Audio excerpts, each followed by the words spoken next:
The exhibition is the world's first museum dedicated to the brutal crackdown ordered by the Chinese leadership 25 years ago.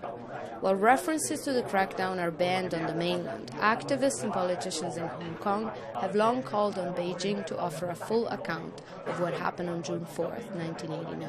Li Jordan, chairman of the Hong Kong Alliance in support of patriotic democratic movements of China, is one of the organizers. He says the media blackout has left younger generations in the dark. 可能就现在对六四发生什么事，他们也很模糊。 They are very confused about what happened in Tiananmen. They should come here to learn more about June 4th. We also hope they can carry that knowledge and the spirit of the students' movement back to China and strive for democracy. The small museum, less than 75 square meters, is on the 5th floor of an office building in Hong Kong's Tsim Sha Tsui tourist district.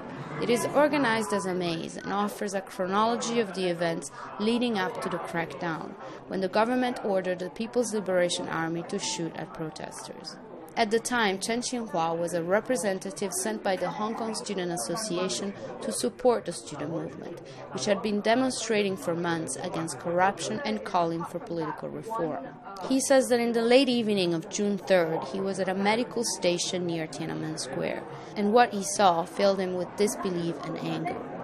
But starting from night 10:30, 11 o'clock, people brought gun wounds, some of them are dead on arrival.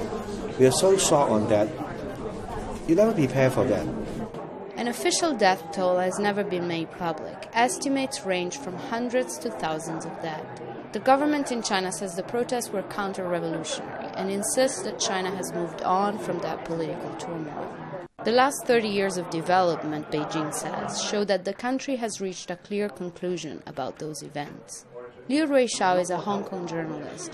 He was in Beijing during the crackdown and says that economic development alone will not make China strong.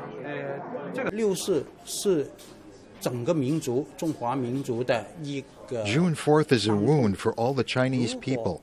If we do not absorb the lessons from what happened, the efforts for a prosperous and enlightened nation will all be useless. 富强开明都是没用的。 The museum ran into some opposition. The building's owners committee tried to block the opening with a vote earlier this month, an effort that organizers say was due to pressures from mainland authorities.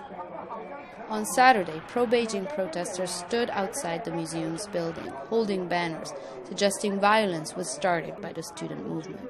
Rebecca Valli reporting for VOA News, Hong Kong.